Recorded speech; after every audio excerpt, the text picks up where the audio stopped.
You put me in this situation, Clive. You can bloody well get me out of it. I need a hand with a recipe. Are you sure it's me you're looking for? I'm not much of a cook. I'm all the cook will be needing, thank you very much. What I want from you is a little of your time, right? Oh, and perhaps your sword. You remember Ivan's stew, right?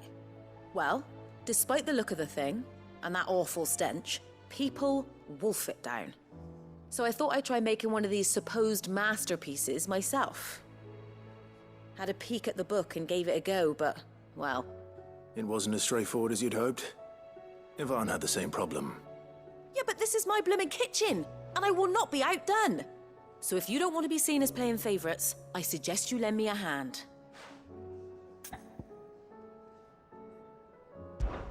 I've never been one to play favourites, Molly.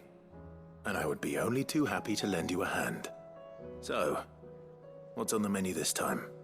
A fried mortress of skyworm. That's one heck of a name, innit?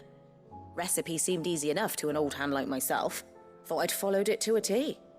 Only, turns out skyworm livers and drake's mint are not what I thought they were.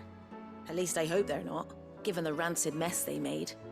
Ivan said the recipes in the culinary pilgrimage date back centuries. Who's to say the ingredients even exist anymore? Wow. That's a question for a scholar, wouldn't you say? Perhaps you know of one? Kindly old fella who haunts the shelves, maybe? Fine. I'll go and speak to Hippocrates. Perhaps he'll know something. And if he does, I'll see if I can find your ingredients for you. You do that. Lest we forget, you've got a reputation to uphold.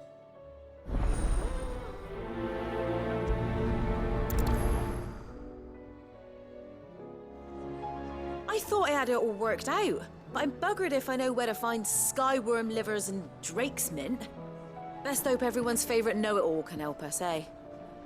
It seems the Hideaway's lost its appetite.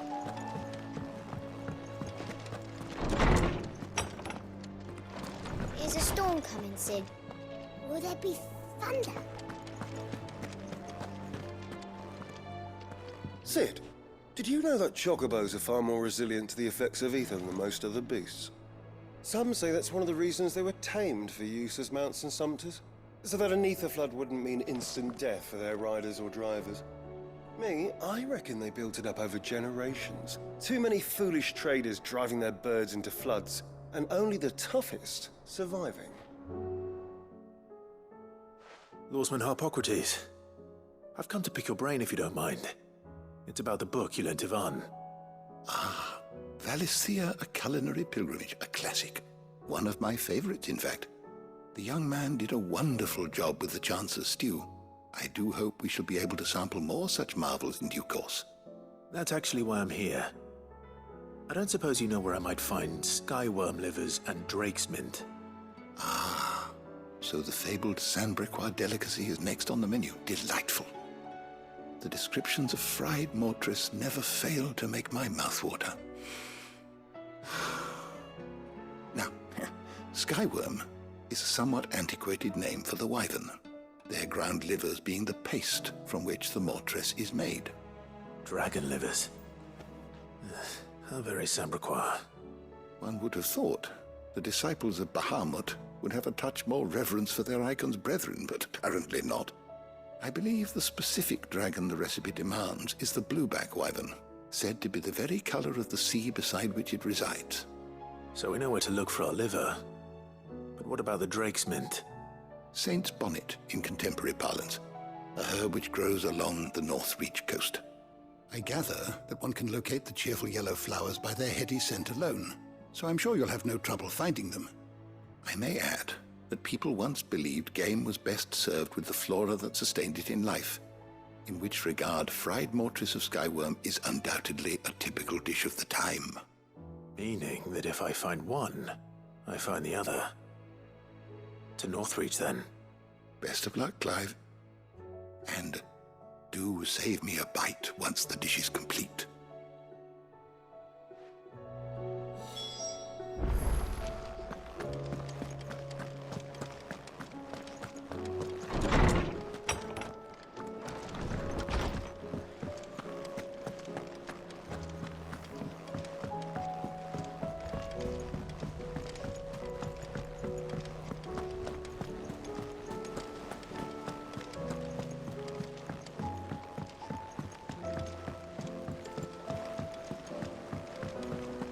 pity those in the villages.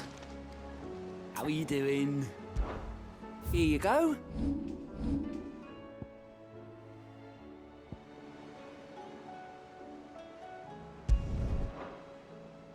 Think you can help?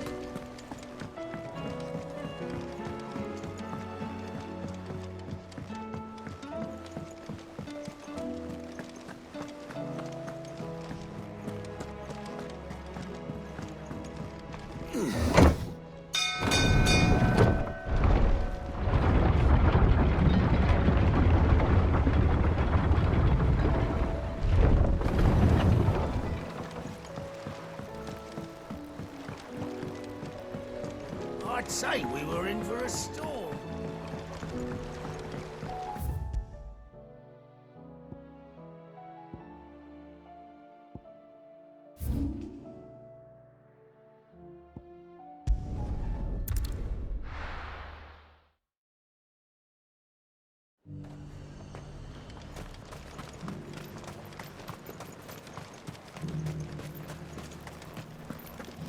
But there were ghosts at the gates not days ago. You needn't fret. The creatures have been... Once upon a time, there was a man who went to market to buy a bushelful of Gizal greens. When on his way home, a chocobo with a belly as fat as the moon appeared from behind a tree and devoured both bushel and man in one fell gulp. The end. That's not a very good story. No chocobo can go that big. Can he?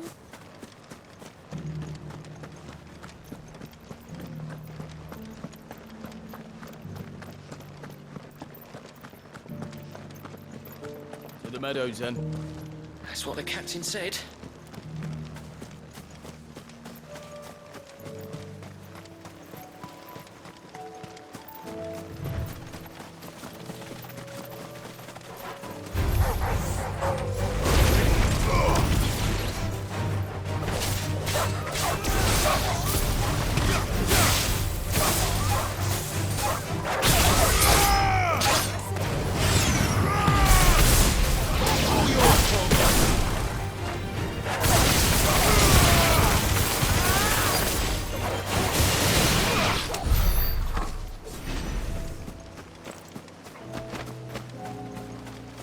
Hippocrates said I should be able to find what I'm looking for somewhere nearby.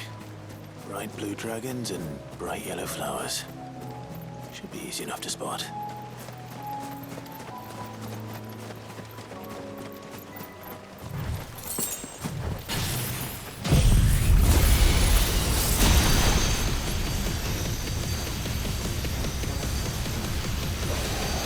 This must be our wyvern.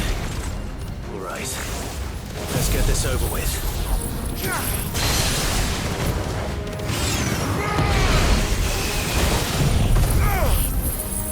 This one.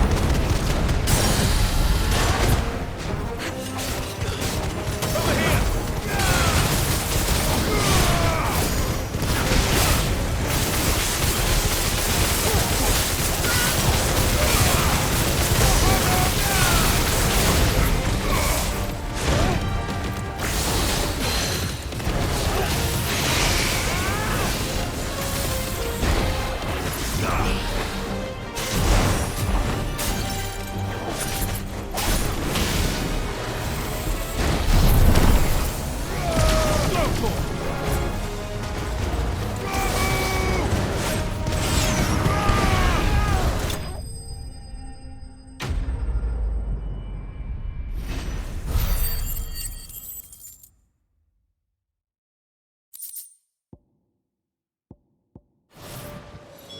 That's the wyvern's liver.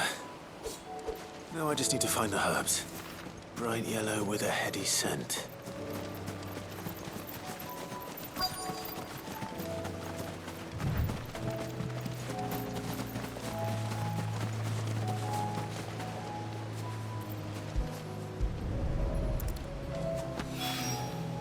I think that's everything Molly needs to resurrect her recipe.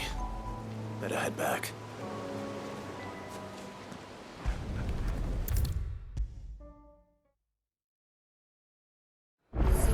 Hideaway's lost its appetite. So, did you have that word with Tomes then? I did, and he was as helpful as ever. He told me exactly where to look, in fact.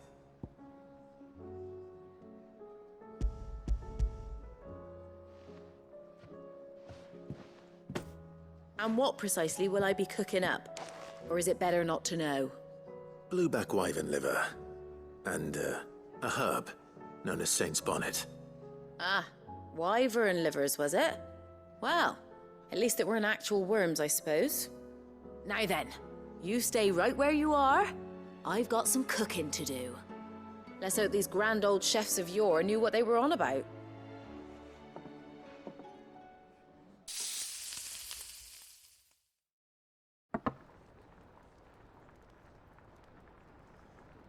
And here we have it. Fried mortress of skyworm.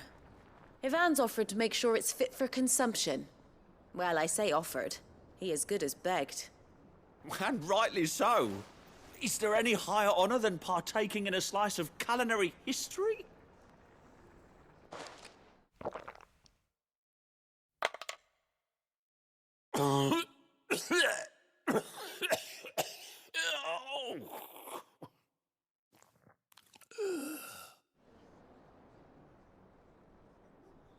So, not fit for consumption then? What witchery is this? The crackle of the crust gives way to an almost violent richness. Yet, it is the piquant kiss of the saint's bonnet that tames this savage dish.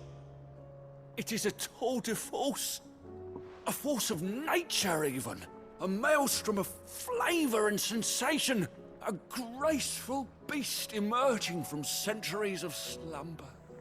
I think he likes it. Well, I can't quite tell with all that nonsense he's talking. But I reckon you might be right. It was decent then, I take it. Decent? It's remarkable. And I defy any man to say a word to the contrary. Sid, might I suggest that you command a party of your finest men and women to procure a dozen blueback wyverns forthwith? I'll give it some thought.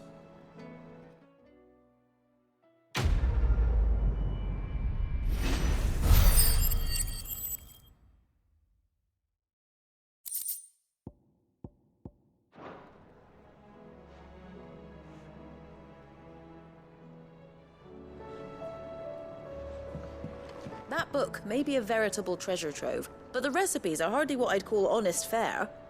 Oh, who needs honesty when they can have majesty? Our companions deserve only the very best.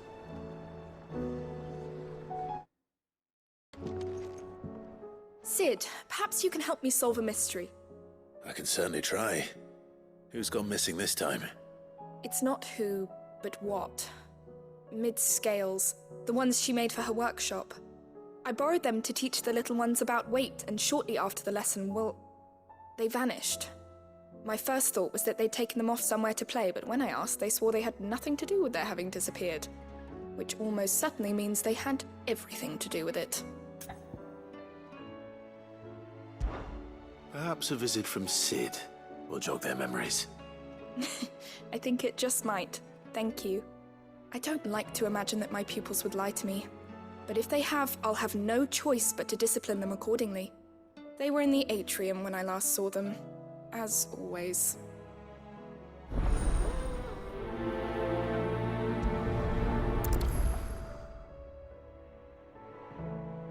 My biggest worry is that the children have somehow damaged the scales, but are wary of asking for help because they think they'll be punished.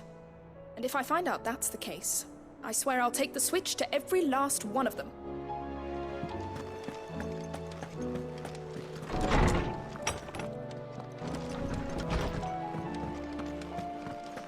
Seems the Hideaway's lost its appetite.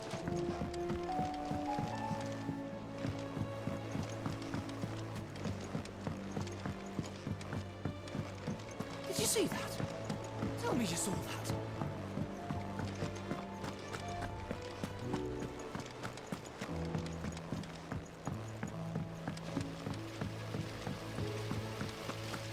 The girls here can have Otto and Gav.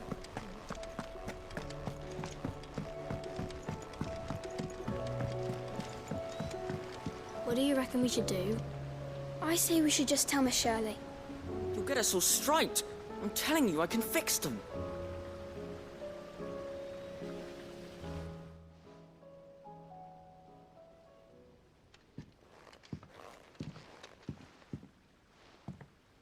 Sid! Hard at your studies, I see. And what is that? It's not a set of scales, is it? No. Of course it isn't. Well, not anymore, it's not. Oh, And just how long hasn't it been one? we're sorry. But we didn't break them. We dismembered them. Just like Miss Middledore showed us. Miss Middledore? And why would she have you dismembering her creations? Because that's the only way to become a ninja-neer. Miss Middledore said, the best way to see how something works is to take it apart and put it back together again. Well then, your work is already half done. Carry on. About that. The taking apart was easy enough, but it's the putting back we can't work out. Speak for yourself. The heavy thing goes at the bottom. Then...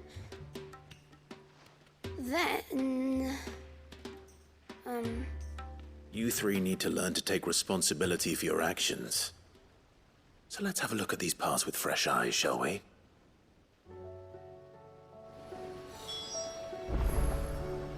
Must have been magic keeping those scales together. It's the only explanation.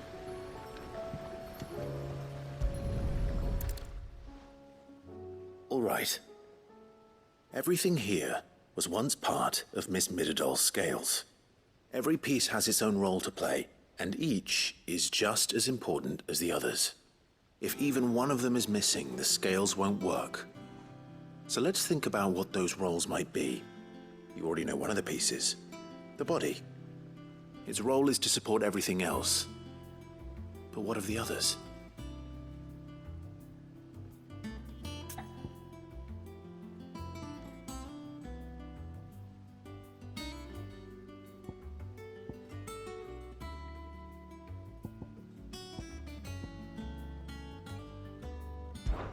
This tiny piece is what's called a cogwheel, or gear.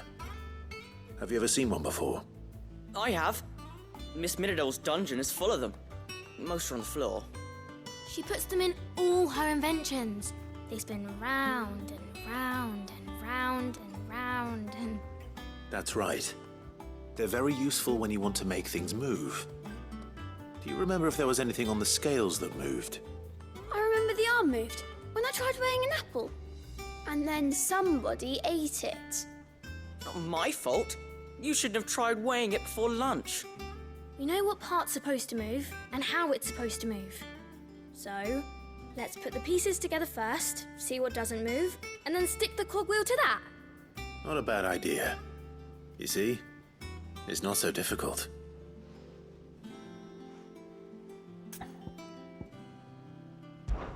These round parts are called the pans. You all know what a pan is, don't you? I do. Molly uses them in the kitchens to fry bangers.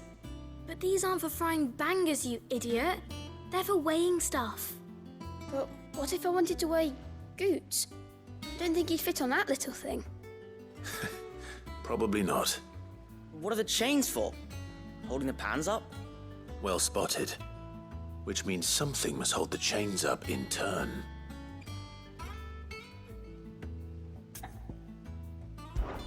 This is called the arm. Why do you suppose that is? It doesn't look much like an arm. You're right. It looks more like a wing. Like a chocobo wing! You've ridden a chocobo before, haven't you, Sid? Will you teach me to ride one day? I'll think about it. Now, what do arms do? Hold things. So wait, maybe this arm holds things too? Good thinking. You're on the right track. So, now that we've taken stock of the parts and learned what they do, what do you think? I think we've got it. Then here's what we'll do. You tell me what goes where, and I'll put the scales together. Well, obviously you need to start with the body. All the other pieces fit onto it, don't they? And the arms go on the body, just like real arms. Or wings, if you're a chocobo. And then the arms hold the pans by the chains. Very good. Let's see if that works. Ah, all finished.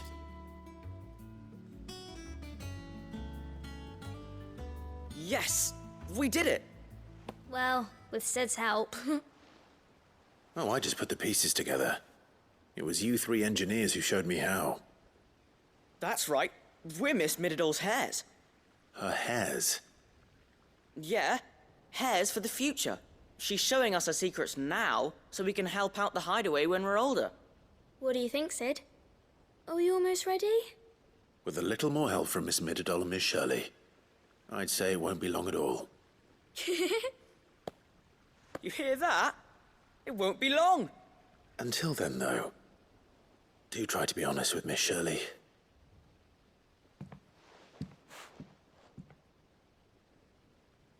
Hey, look! We never used the cogwheel. You don't think Sid forgot about it, do you?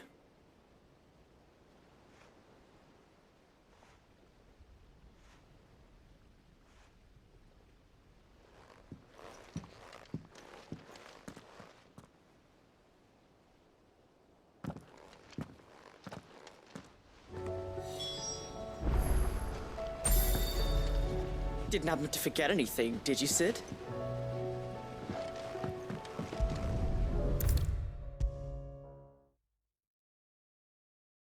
Is a storm coming, Sid? Will there be thunder? Well, did you solve the mystery? It was as you thought. The children had the scales, or the parts of them at least. They dismantled them to see how they worked. Oh, no, Mid will have my head. Thankfully she won't. This might even have been her idea. Although I was the one who ended up teaching the lesson. I'm so sorry, Sid. I know how busy you are. I shall see that the children are properly punished. Please, there's no need. Mid seems to have taken the three of them under her wing. She's even calling them her heirs. She'd have them follow in her footsteps. And her father's. I see. Sid, do you know why Mid has been spending so much time at the Hideaway of late? She told me it was because her studies have been interrupted by events in Canva. Is that not true? No, it isn't. The university offered her a commission. In exchange for full tuition, room and board, they asked her to oversee the design of several new war engines. To anyone else it would be an opportunity, but to Mid, who lost both her parents to war, it was a bitter pill. One she was none too keen to swallow. But that should come as no surprise. She's only ever cared about bringing people hope. The very last thing war can be said to do. Which explains her heirs. She's working to give them a better life. And so should I. What's the odd engineering lesson? Ah, you've given them far more than that. And I'm sure they're very grateful.